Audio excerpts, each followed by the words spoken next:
Expliquer, c'est important. Mais pourquoi? Quand quelqu'un explique quelque chose, il prend souvent un air sérieux. Les gens qui expliquent, ce sont des gens importants et sérieux. Les savants, les professeurs, les parents. Est-ce qu'ils n'exagéreraient pas un peu? On a envie de se demander pourquoi les explications sont aussi importantes. Et surtout, qu'est-ce que c'est exactement expliquer? Qu'est-ce qui se passe lorsqu'une explication a réussi? Assez souvent aussi, quelqu'un essaie d'expliquer et ça ne marche pas. Est-ce que c'est la faute de celui qui ne comprend pas ou de celui qui ne sait pas bien expliquer? Et est-ce qu'on a vraiment besoin de tout expliquer? Expliquer, c'est déplier. Ce qu'on ne comprend pas, il faut se l'imaginer comme si c'était tout replié, froissé en boule. Impossible de voir ce qu'il y a dedans. L'explication va déplier, elle va ouvrir chaque pli, lisser là où c'est froissé, et si l'explication se passe bien, on verra clairement de quoi il s'agit. Au moment où tout s'explique, on peut dire « Ah, je vois !» On peut voir parce qu'on a déplié ce qu'on ne comprenait pas. Une explication peut être longue quand il y a beaucoup de plis à déplier. Par exemple, pour expliquer pourquoi certains peuples se font la guerre, il faut parler de l'histoire, de leur passé. Il faut parler de leurs différences de culture ou de religion, repérer ce que chaque pays possède et qui peut faire envie à l'autre. Pour expliquer certaines maladies, il faut des centaines de personnes qui travaillent pendant des dizaines d'années.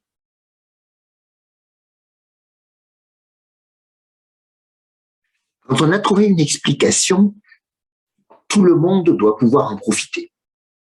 Dans notre culture, nous partageons les explications, les scientifiques et toutes les autres explications. Chacun a le droit de se demander comment les événements et les choses s'expliquent. Et même plus, tout le monde doit avoir les moyens de construire ses propres explications. C'est un droit fondamental des humains auquel on ne pense pas assez. Chacun a le droit de bien comprendre ce qui a des effets sur sa vie et sur son environnement de vie. L'éducation minimale qui est obligatoire, ça sert à ça, que chacun apprenne les bases pour expliquer le monde. Aujourd'hui, les connaissances qui permettent d'expliquer le monde sont de plus en plus les mêmes partout sur Terre. Elles sont globalisées, c'est-à-dire qu'elles dépendent de moins en moins des coutumes et des croyances de l'endroit où l'on est né. Le minimum, c'est le langage. Toutes les explications se font en parlant ou en écrivant. Parfois, en montrant du doigt avec des images, mais toujours avec un accompagnement de langage. On peut par exemple montrer à quelqu'un comment aller au supermarché du quartier, sans lui dire un mot, en l'accompagnant. Mais on aurait aussi pu lui décrire le trajet, lui expliquer. Si on lui montre, c'est parce qu'il est capable de retenir l'itinéraire, de regarder le nom des rues, de prendre des repères. Après le deuxième feu rouge à gauche, puis tout de suite à droite. Et ça, ce n'est possible que parce qu'il maîtrise le langage et tous les repères culturels qui vont avec la gauche, la droite, les nombres, les couleurs et les formes, et surtout les significations. Ici, c'est une école. Là, c'est une boulangerie.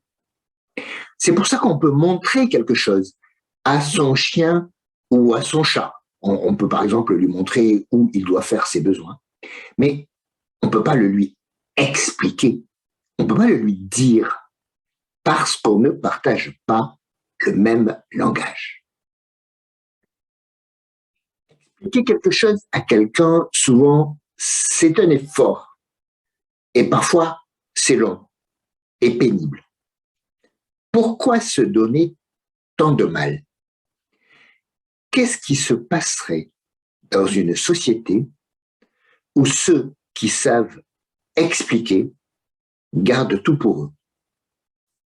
Cette société ne pourrait pas être une société démocratique, parce que la majorité des citoyens n'auraient pas les moyens de décider si on ne leur explique rien. Ne pas vouloir expliquer, c'est grave. Souvent d'ailleurs, ceux qui ne veulent pas expliquer ne sont pas capables d'expliquer, tout simplement.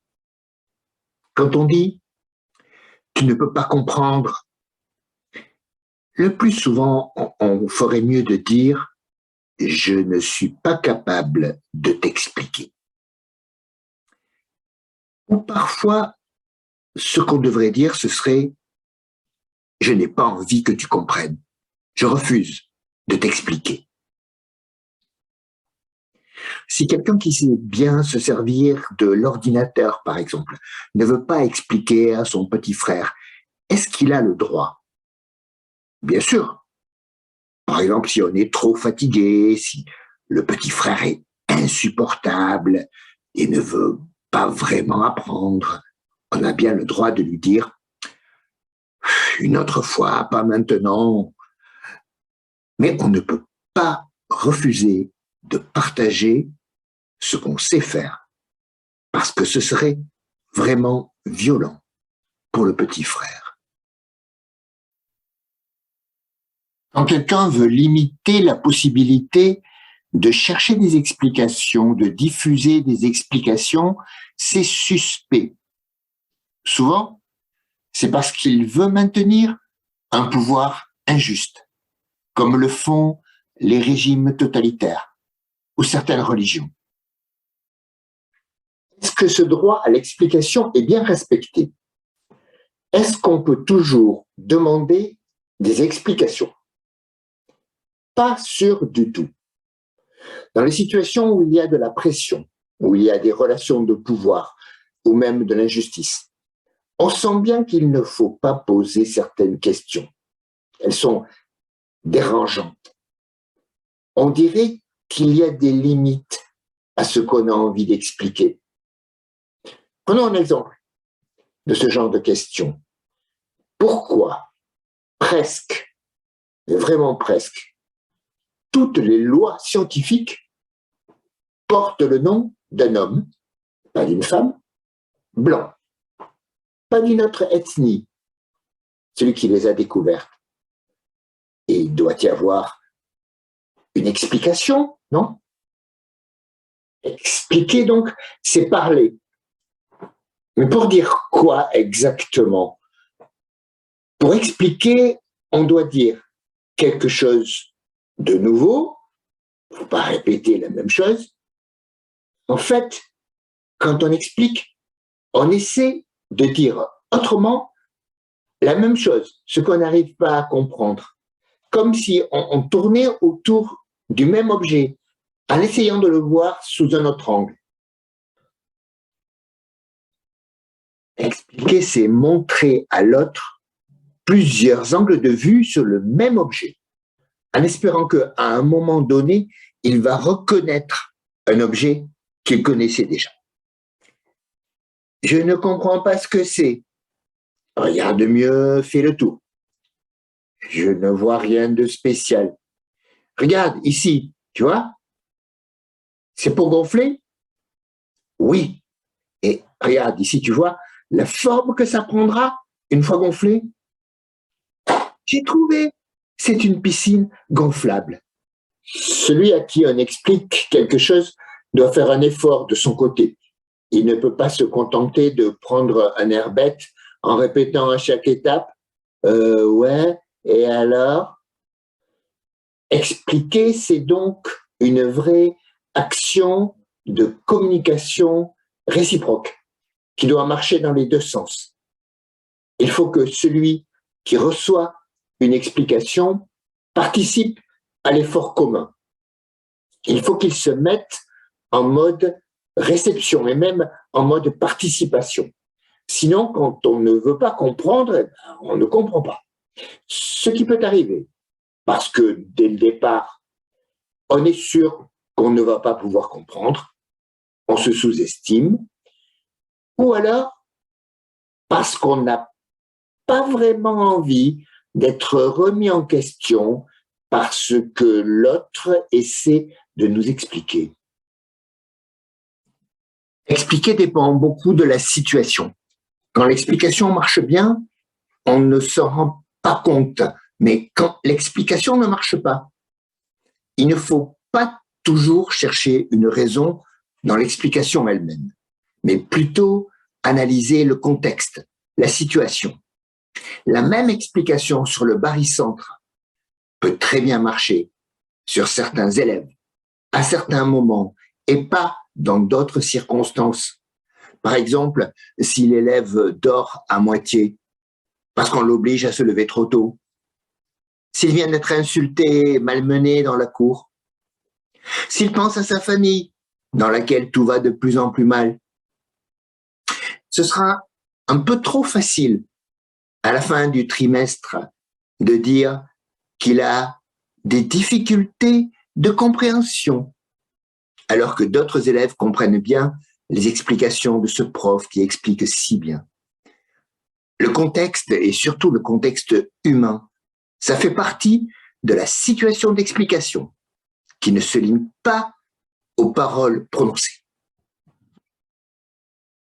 Parfois, on explique très bien, mais l'autre ne comprend pas. Pour que l'explication fonctionne bien, il faut que celui qui explique et celui qui cherche à comprendre aient des choses en commun. Un grand spécialiste des moteurs, par exemple, peut avoir du mal à expliquer comment fonctionne un moteur à quelqu'un qui ne connaît rien du tout à la mécanique. C'est un moteur à combustion, il récupère l'énergie produite dans la chambre de combustion par le mélange combustible-comburant et la convertit par un système de bielle matinelle. Oui. Tu comprends? Non. Celui qui explique ne peut utiliser que des choses déjà bien comprises par l'autre. Donc, pour expliquer quelque chose à quelqu'un, il faut le connaître. Il faut connaître son monde, savoir ce qu'il connaît et ce qu'il ne connaît pas. Il faut s'intéresser à l'autre, pouvoir se mettre à sa place. Reprenons l'explication. L'essence, ça brûle et même ça explose. Tu l'as vu dans des films. Bon, alors, dans un moteur, on va prendre un tout petit peu d'essence et on va la faire exploser dans un petit récipient en métal aux parois très solides, tu vois. Et l'idée, c'est qu'il y a comme un couvercle qui peut bouger quand il est poussé très fort par l'explosion, tu vois. Voilà une explication qui est bien partie.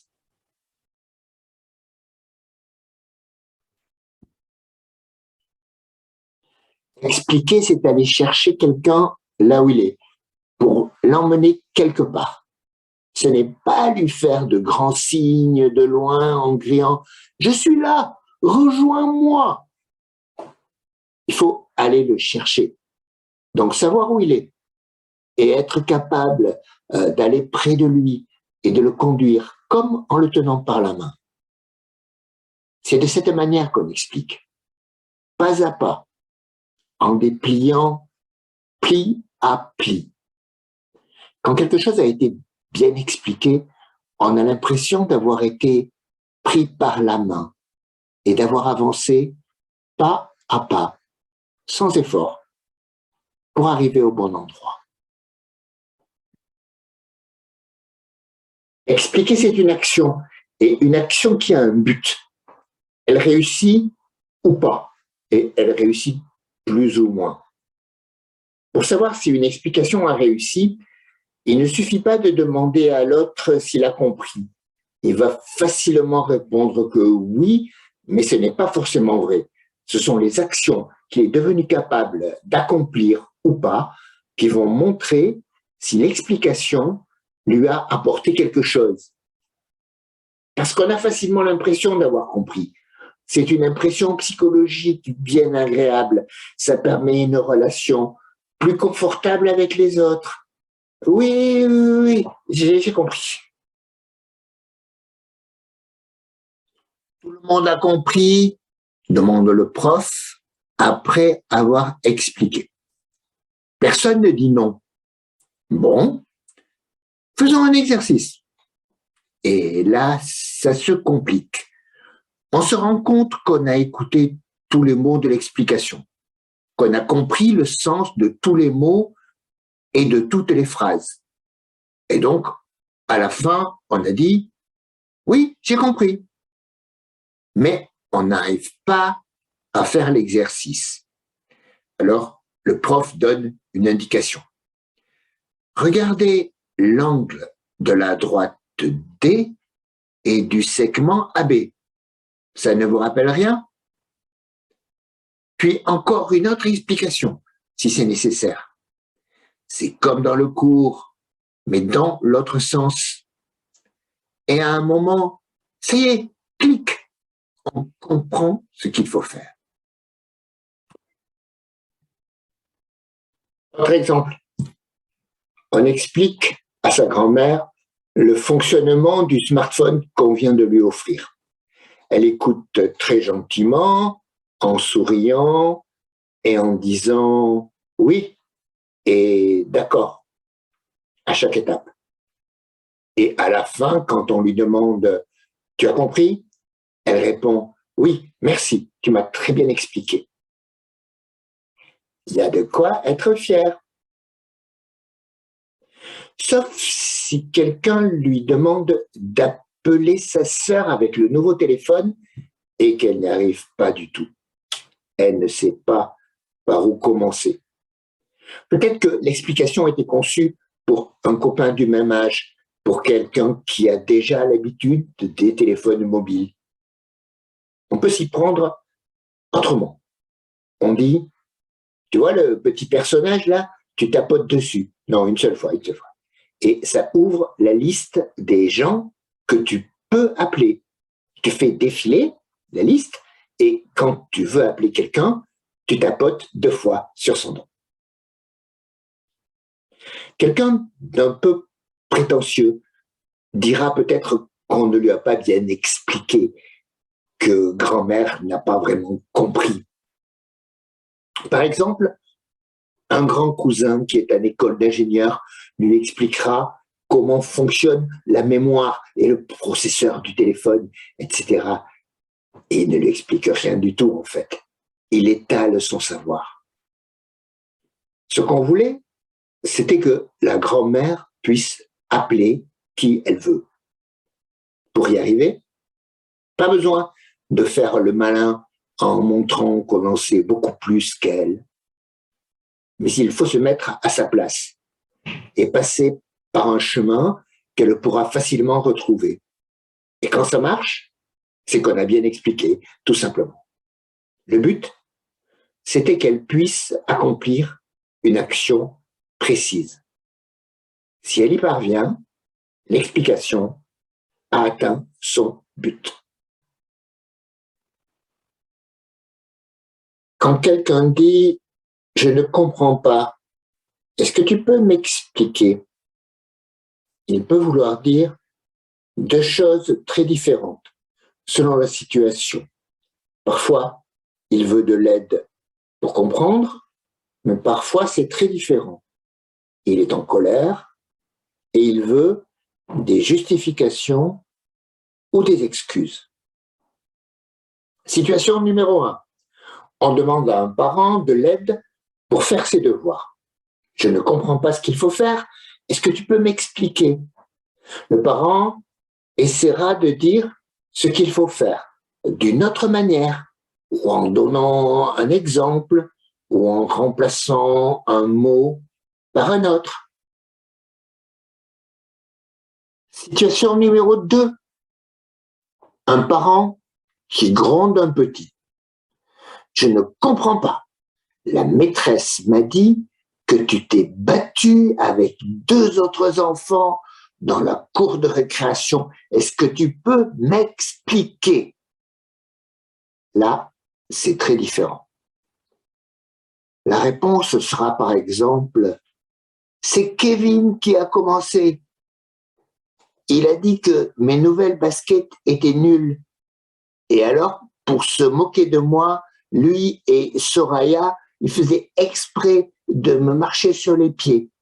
Alors, je les ai poussés pour qu'ils me laissent tranquille. Et Soraya s'est mise à pleurer pour attirer la maîtresse. Est-ce que c'est vraiment une explication?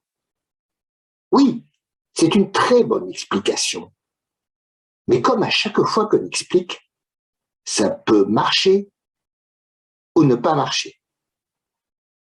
Si ça marche, le parent dira par exemple, « Ah bon, je comprends, tout s'explique. Mais la prochaine fois, tu les laisses tranquilles et tu vas plus loin sans les bousculer. » Si ça ne marche pas, le parent dira par exemple, « Mais ce n'est pas une raison, ce n'est pas une explication. » Un père peut expliquer 50 fois qu'il faut rentrer la trottinette électrique dans le garage le soir. Et il a l'impression que ça ne sert à rien. Il explique en donnant des raisons. Tu peux te la faire voler. S'il pleut, elle va s'abîmer. Ce sont de très bonnes explications et le fils les comprend bien. Le problème, c'est qu'on pense à autre chose. On a bien compris les explications, mais quand on est occupé à autre chose, on ne pense plus à sortir pour ranger la trottinette dans le garage. En fait, le père donne une instruction, un conseil, un ordre. Il donne une explication, mais c'est pour expliquer son ordre. Assez souvent, les explications servent à justifier ce qu'on veut que les autres fassent. Cette façon d'expliquer ne marche pas toujours, parce que comme dans le cas de la trottinette, on peut comprendre ce que l'autre veut et dire qu'il a raison de le vouloir, mais on peut toujours ne pas avoir envie de le faire. Dans ces cas-là, expliquer sert à commander. Et quand il y a un problème, c'est avec le commandement. Ce n'est pas avec l'explication qu'il y a un problème. On le voit bien, parce que quand l'explication ne suffit pas, on va passer à de vrais ordres. Tu rentres ta trottinette tout de suite. On laisse tomber l'explication. Quand on a une explication, on est tranquillisé. Quand on ne sait pas expliquer pourquoi quelque chose ne fonctionne pas bien, on est inquiet. On peut aussi s'inquiéter quand on ne sait pas expliquer pourquoi ce qui fonctionne bien, justement, marche si bien. On peut s'inquiéter que un jour, il y ait des problèmes et qu'on ne sache pas quoi faire. On dira, c'est inexplicable, ça ne marche plus. Mais en fait, on ne savait pas très bien pourquoi ça marchait bien auparavant.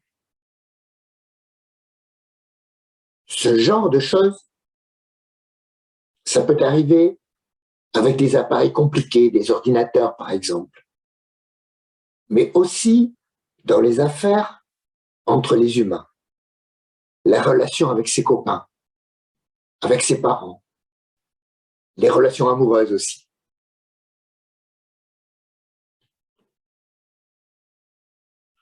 Est-ce que cela signifie qu'il faut toujours savoir tout expliquer? Peut-être pas. Vouloir tout expliquer, tout comprendre, tout maîtriser, c'est un besoin de contrôle, de pouvoir.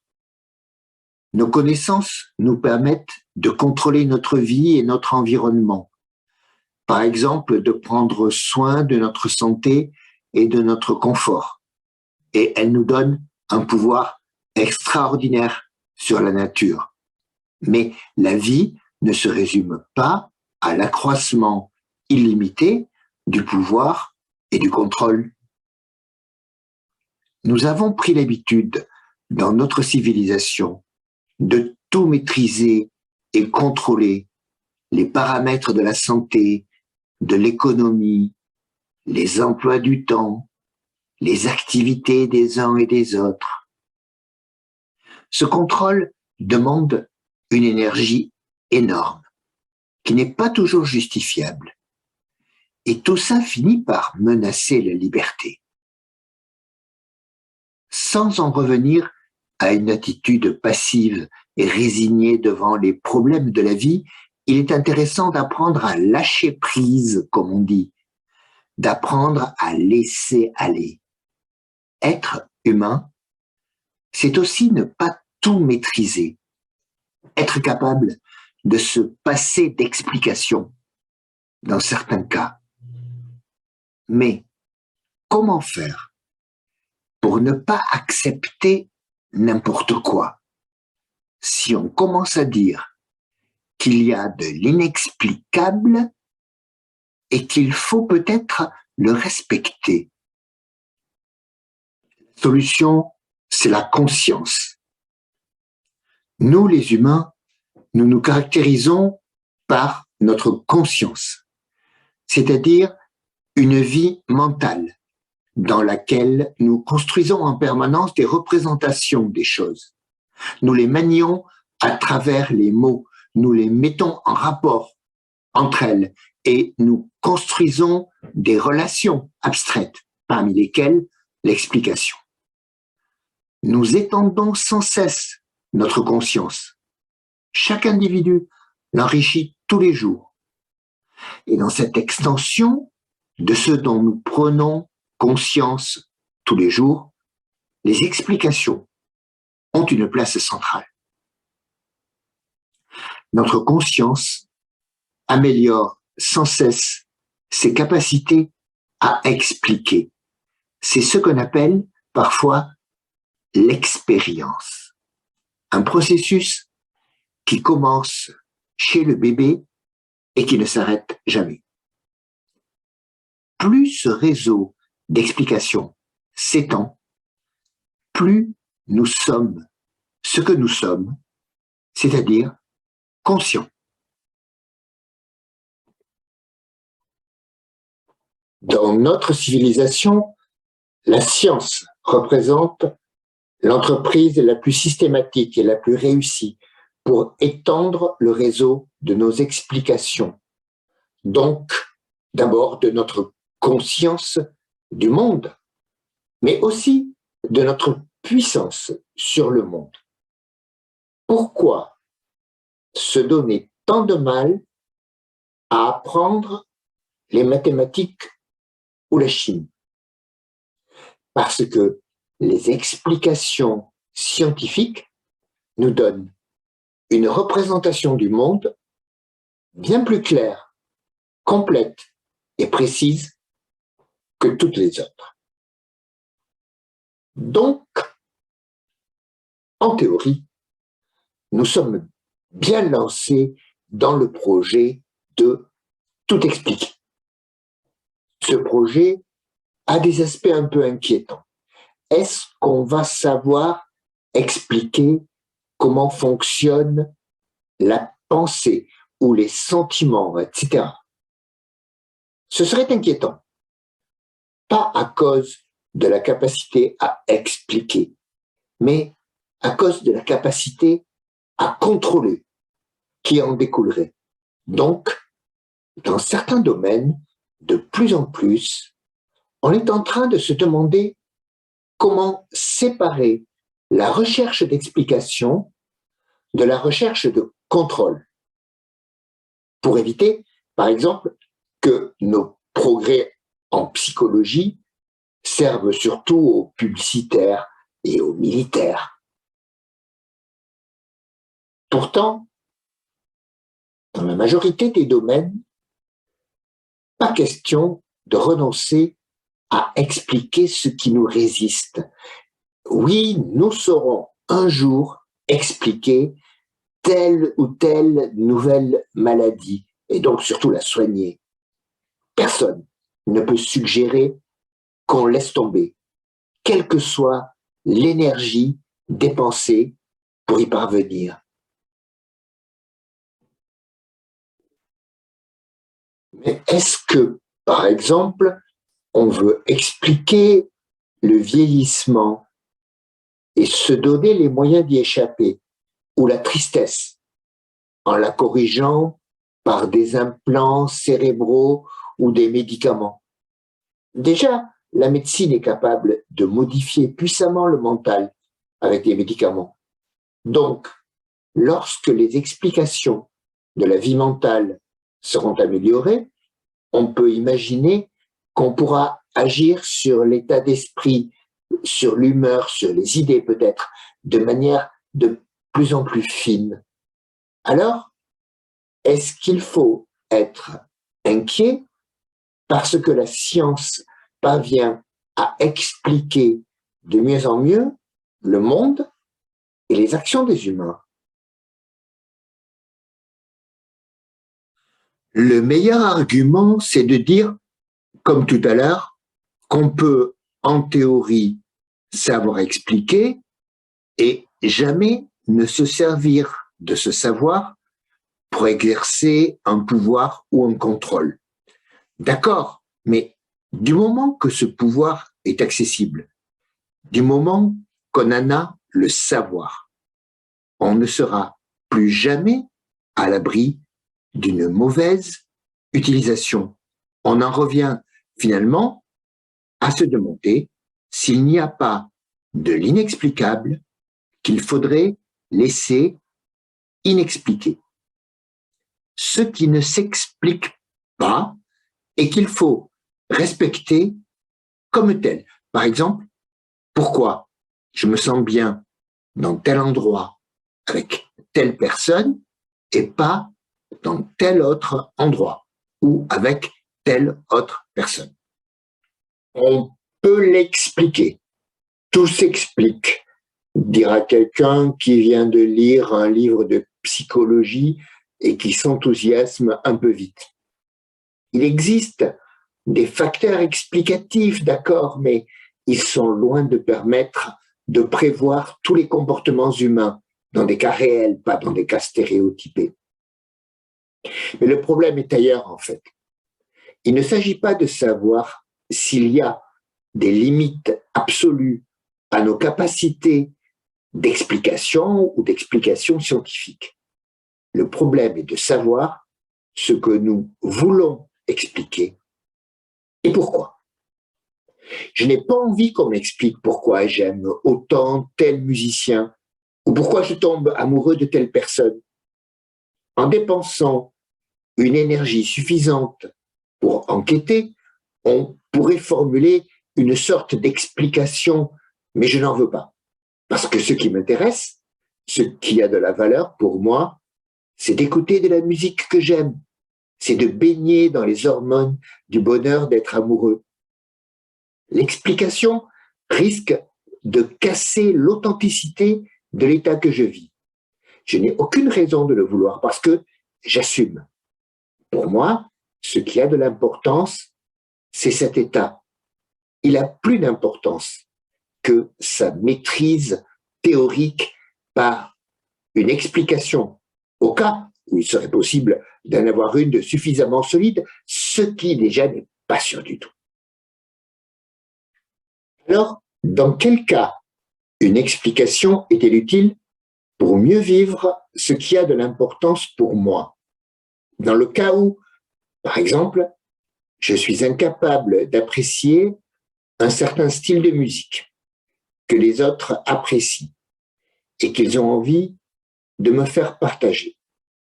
On peut se demander pourquoi je n'arrive pas à écouter cette sorte de musique et on trouvera des explications.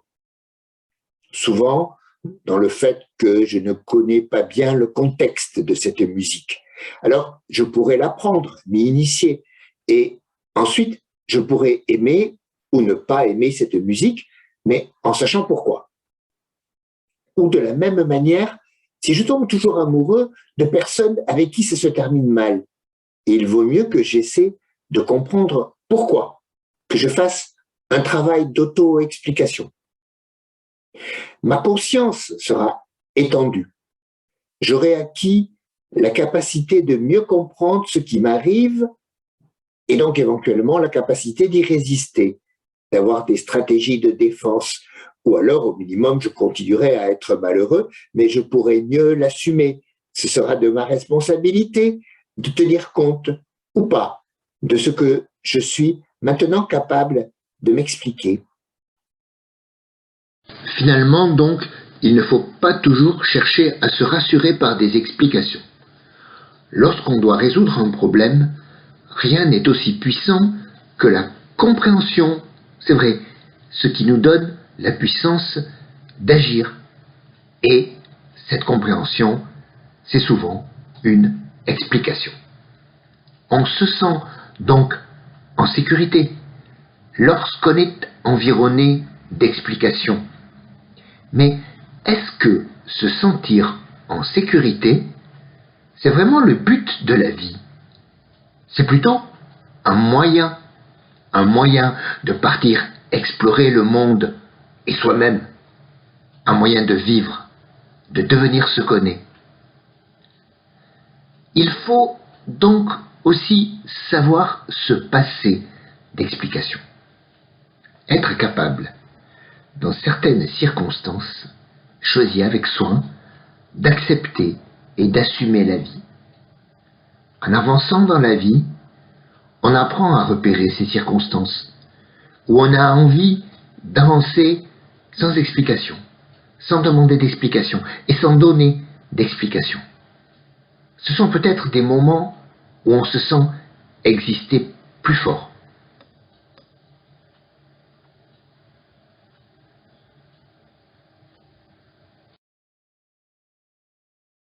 Expliquer, on a dit, c'est déplier le langage, l'intelligence, la science et finalement la conscience.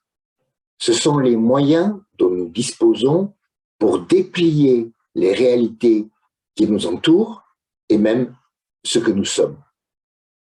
Construire en commun des réseaux d'explication et permettre à chacun de s'y alimenter pour développer sa propre conscience. Voilà ce qui constitue clairement une valeur pour laquelle on est prêt à beaucoup d'efforts. Mais il faut garder en réserve la capacité de vivre quelque chose d'inexplicable dans des moments soigneusement choisis ou qui nous tombent dessus subitement. Car avoir tout le temps besoin de se rassurer par des explications, ce serait peut-être passer à côté de la vie. Donc il y a encore mieux que le savant qui essaie de tout expliquer. C'est le sage qui sait ce qu'il faut expliquer. Parfois, il demande des explications, et de manière insolente même, pour des choses qu'on n'a pas envie d'expliquer. Parfois, il sait se passer d'explications.